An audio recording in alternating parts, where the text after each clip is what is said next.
Welcome to EPG Pathshala.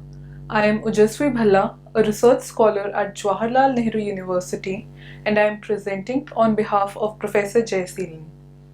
Today we will be dealing with module number 10 of Advanced Syntax titled The Theory of Government in Binding number 3. So in our previous module, we saw that the modules of universal grammar as stated by Chomsky were 6 in number, out of which we dealt with 2 in the previous lesson. Today we'll be dealing with the next 4 of those modules, namely theta theory, binding theory, case theory and control theory. So let's begin with theta theory. So theta theory deals with the semantic roles a verb assigns to its arguments. In GB theory, these semantics roles were called as theta roles. So in a sentence like John hit Bill, John is the agent of the action and hence is given the agent theta role. Bill is the sufferer of the action and hence is given the patient theta role. In a sentence like John gave the book to Mary, John is the agent, Mary is the patient, and book, something which is not directly involved in the action in an obvious way, is given the theme theta role. It's obvious that it is the semantics of the verb that determine what theta roles it assigns. It's interesting to note that we see parallel of our theta theory in Panini's Karka theory in Indian grammatical tradition. It's not always easy to determine what theta role an argument gets. For example, look at the sentences on your screen. John loves Mary or I like chocolate. Now loves and like, they do not denote an action or an event. Rather, they are stative verbs which tell what state of mind the speaker is in. So it's said that it's clear that Mary and chocolate in such sentences are themes, but what theta roles that John and I get are called experiencer theta roles. Now look at the sentences on the screen. John saw Mary, John owns a car.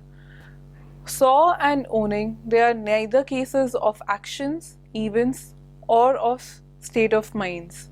So Mary in a car, it's easy to say that they get theme theta role, but it's difficult to determine what theta role John gets in these sentences. Thus, theta theory also has some unresolved questions of its own. Now that we have established what theta roles are, let's go back to the module of universal grammar and how theta theory gets into it. We have theta criterion that states that every argument must have a theta role and only one theta role. In the D structure, the position in which an argument enters and to which a verb assigns a theta role is called theta position. Now in D structure, every argument must have a theta role. If there is a non-filled theta position in the D structure, that sentence is not grammatical. For example, John hit or hit Bill. Hit takes 2 arguments and not giving one argument to it to fulfill its thematic grid leads to violation of theta criterion. Now that we come to movement, we say that when we have movement, it only targets non-theta position. To see this, let's see data. A sentence like it seems that John likes Mary is fine. Seems takes only one argument and that is a clausal argument. Its subject position is a non-thematic position. When it takes a non-tensed embedded clause, in that case, the subject position of the matrix clause gets filled by a dummy expletive it, because its argument is already given the theme theta role that it needs to give. Now let's see an instance where seem is taking a non-tensed embedded clause under it. Seem John to like Mary. In this case, John does not get its case assigned within the embedded clause because non-tense T cannot assign a nominative case to it. Also, seem being an intransitive verb cannot assign accusative case to John by exceptionally case marking it. Thus, John has to move up to get its case assigned and it moves to this non-theta position of the subject position of the matrix clause and we get the structure John seems to like Mary. Now let's talk about the second module, binding theory. Binding theory talks about co-reference of nominal expressions in a sentence. Nominal expressions in a sentence can or cannot refer to another nominal expression in that sentence depending on certain conditions, which we term as binding conditions. Just an example, a sentence like John thinks that he is genius is perfectly fine if John and he are co-referenced, but a sentence like he thinks that John is a genius is ungrammatical if he and John are co-referenced in this. But a sentence like he thinks John is a genius is ungrammatical if he and John are co-referenced. Now there are three broad categories of referring nominal expressions. They are anaphors, pronouns, and are expressions. Anaphors are terms like himself, myself, each other, etc. For example, a sentence like John loves himself. Himself is an anaphor in this statement. Pronouns are terms like he, she, they, it, etc. For example, he thinks that she loves him. In this sentence, he, she, him, all are examples of pronouns. Our expressions are basically any referring expression which is not a pronoun or an anaphor. So, proper nouns like John, Mary, London in sentences like Mary said that the children like chocolate or the boy in the class loves Mary. They are all our expressions. Now that we have defined all the three types of our expression, let's move on to the binding principles that constrain what our expression can get co-reference with what in a sentence. Our principle A states that an anaphor must be bound in its governing category. Principle B of binding theory states that a pronoun must be free in its governing category.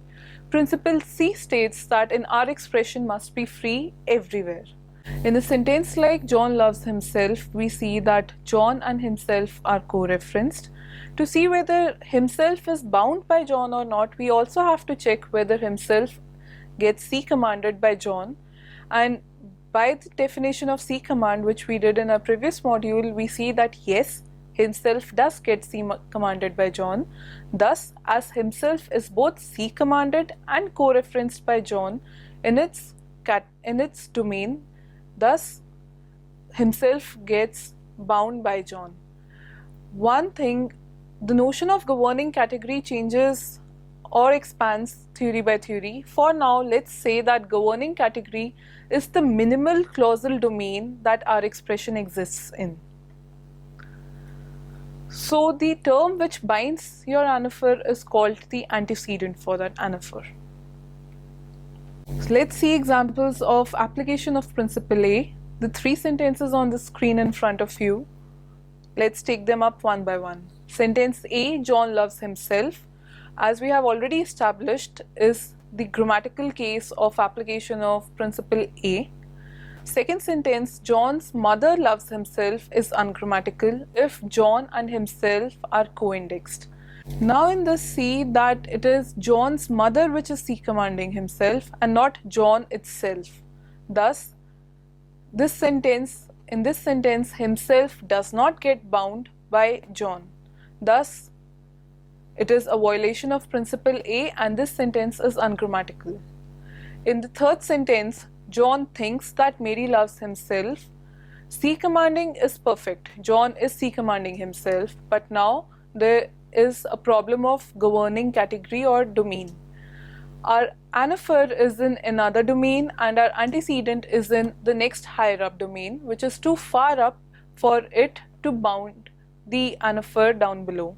Thus, we have a principle A violation in this sentence, because of which this sentence is ungrammatical. Now let's talk about principle B. Principle B states that a pronoun must be free in its binding domain. This is exactly opposite of what principle A stated for anaphors. If this is the case, then there should be a complementary distribution between anaphors and pronouns, which means that the environments in which anaphors can occur, pronouns cannot, and vice versa. So let's take the first sentence, John loves him. This is ungrammatical because in this case, him is being bound within its binding domain. John is C commanding him also, and John is co-referenced with him also, which violates principle B of binding theory. Let's see the second sentence. John's mother loves him. Now, this sentence is perfectly fine because though John is co-referenced with him, but John does not see command him. Thus, John's mother loves him is fine because him as a pronoun does not get bound in this sentence, thus fulfilling principle B of binding theory. In sentence C, John thinks that Mary loves him. John is C commanding him, but John is in the higher up domain and it cannot bind him, which is in a lower governing category down below. Because of this, there is no principle B violation of binding theory and this sentence is perfectly grammatical. One important point to be noted is that anaphors and pronouns, they are different in terms of requirement of antecedent. For an anaphor to occur in a sentence, an antecedent is must required, but for a pronoun, an antecedent may be there in a sentence or may not be. For example, I saw each other is ungrammatical because there is no antecedent available for our anaphor each other, but I saw him is perfectly fine. Now let's talk about principle C of binding theory. Principle C states that an R expression must be free everywhere. Thus, in a sentence like John thinks that he is genius, even though John and he are co-referenced, they do not bind each other and John as an R expression is free, thus fulfilling principle C of the binding theory. In sentence B, which is ungrammatical, he thinks that John is a genius. He and John, though they are co-referential, but yet this sentence is ungrammatical because John should be free in this sentence. Now it's interesting to see that if our binding domains are separated by clauses, then we can have co-referential NPs in those sentences. For example, his mother thinks that John is a genius. In this, his mother is co-referential with John in the embedded clause below, but it does not see command John and hence John is free. Thus, this sentence is perfectly grammatical. Just like our theta theory, there are problems with our binding theory too. There are data which pose problems to this clear-cut principle distinctions.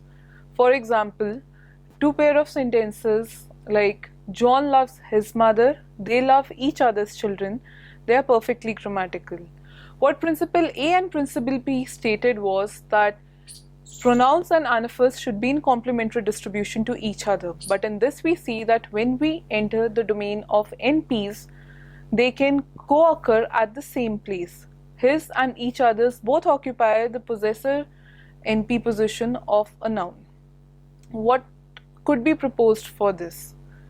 So several suggestions have been made and the one which is carried forward is that the notion of governing category changes from anaphor to pronoun. In his mother, we see that his being a pronoun should not be bound within its binding domain. Thus, we say that an NP is the governing category for a pronoun. But because B is perfectly fine, we say that an NP is not the governing category for an anaphor. Rather, clause is the ultimate governing category for an anaphor. Thus, we differentiate between governing categories for anaphors and pronouns.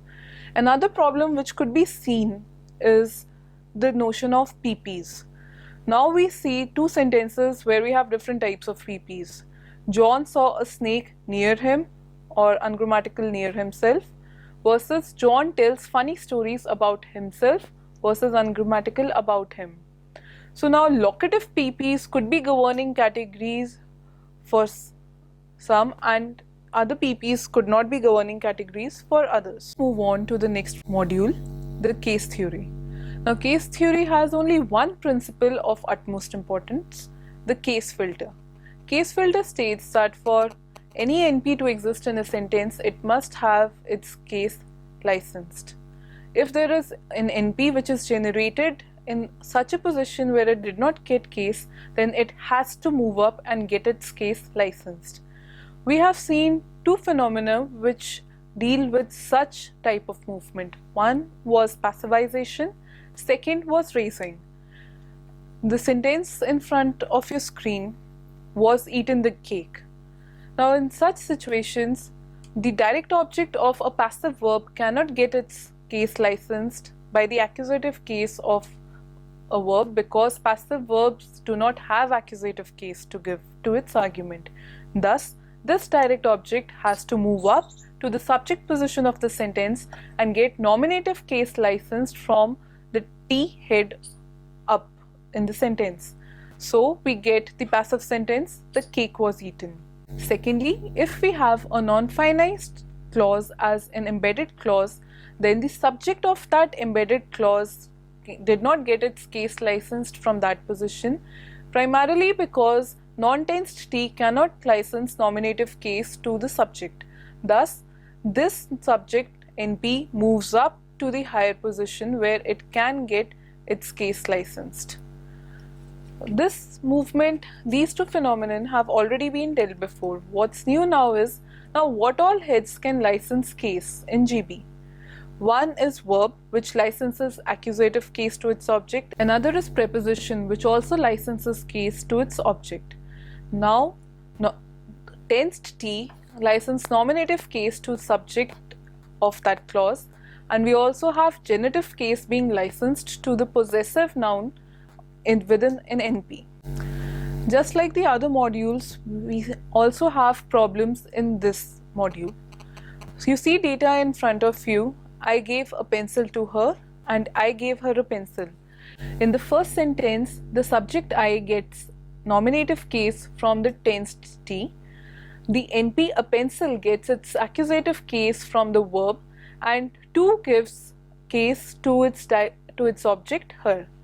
But when we have constructions like I gave her a pencil, now we have 2 NPs and only 1 case licensor verb. So where does it get its case licensed from? That's a problem which was posed to this theory. There have been many solutions posited for it, but we will not be going into them right now. Moving on to the next module, that is control theory. To understand what control is, let us look at the data on the screen.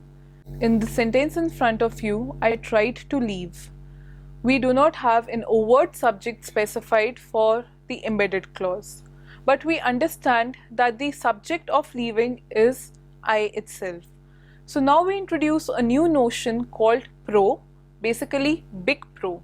Now this pro is a phonetically null entity which gets co-referenced with a nominal expression already present in the sentence. And in this case, because this pro, which is now occupying the subject position of the embedded non-tensed clause, is controlled by the subject of the matrix clause, we say that it is a subject control sentence. Try as a verb has subject control environment.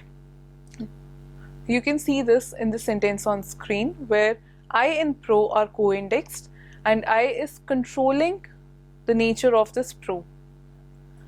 We have verbs of object control too. A sentence like I ordered him to leave. Him is the object of ordering and him is also the subject of leaving. To indicate this, we have pro which is co-indexed with the object him. Then we have other verbs, promised and persuade, which take object and subject control pros respectively. Pros can occur as the subject of infinitival embedded clauses of 2 types, to infinitival and ing gerundial type infinitival. Example of first type is I like to eat chocolate, where I is co-indexed with pro subject of the embedded clause, and I like eating chocolate, where this ing gerundial infinitival clause subject pro is controlled by the matrix subject I. It's important to note that pro can only be the subject of non-finite embedded clauses. It cannot be subject of finite embedded clauses like the sentence I persuaded him that pro should come to the party. Also, pro can only be subject and not object, as can be seen from I told him that I would see pro or I asked him pro to see. With this, we come to the conclusion of this module. In this module, we dealt with 4 basic modules that are elemental in the conception of our universal grammar, and they were theta theory, binding theory, case theory, and control theory. Thank you.